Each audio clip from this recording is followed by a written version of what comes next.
माझे नाव अशोक हरिभाऊ वाघोले, सेवानिवृत्त पोलीस उपनिरीक्षक, राहणार रायनगर हडपसर.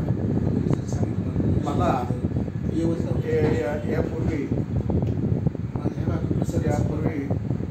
अचानक पोटात दुखायला लागल्याने मी स्थानिक डॉक्टरांच्याकडे उपचार घेतला, परंतु तिथून काय त्याचा फरक नाही पडला. म्हणून मी मला त्यांनी मोठ्या हॉस्पिटलला जायला सांगितलं. त्याप्रमाणे मी मोठ्या हॉस्पिटलमध्ये गेलो. त्या ठिकाणी बरंचसं काही टेस्ट केल्या त्यांनी. माझं ते पोटदुखीचं विषय बाजूलाच राहिला, दुसऱ्या टेस्ट करत राहिल्या आणि परत त्यांनी सांगितलं तुमचे अँजिओग्राफी करावं लागेल. परत ते केली. बाकीचं दुसरं एंडोस्कोपी करा म्हणून सांगितलं. शेवट मुलाला रात्रीचं बोलवलं आणि सांगितलं की तुमच्या पित्ताशयामध्ये खडे आहेत, त्याचं ऑपरेशन करावं लागेल. परंतु एंडोस्कोपी करायचे म्हणून सकाळी लवकर उपाशीपोटी थांबायला सांगितलं.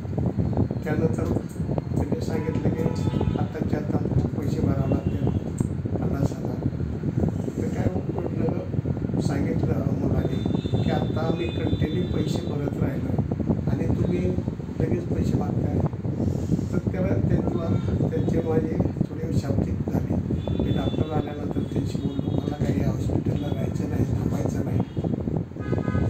आणि मी माझे ओळखीचे डॉक्टर पावले साहेब यांच्याकडे मुलाला पाठवलं आणि त्याला फोन केला की मला असा त्रास होतो आहे. तर ते म्हणले ठीक आहे, तुम्ही डिस्चार्ज घ्या तिथून, मी बघतो काय करायचं ते. आणि त्याप्रमाणे मी तिथून डिस्चार्ज करून साहेबांच्याकडे आलो, पावले साहेबांच्याकडे. त्यांनी मला 10-15 एक 20 दिवसाच्या माझे पित्ताशयामध्ये झालेले खडे सगळे निकामी करून टाकले आणि मला एकदम बरं वाटायला लागलं. मला आता कुठलाही त्रास होत नाही. त्यावेळेला मला कावीळसुद्धा होती. त्या पिरियडमध्ये ती कावीळसुद्धा त्यांनी एक 5-6 दिवसामध्ये त्याचं व्यवस्थित केलं आणि मला बरं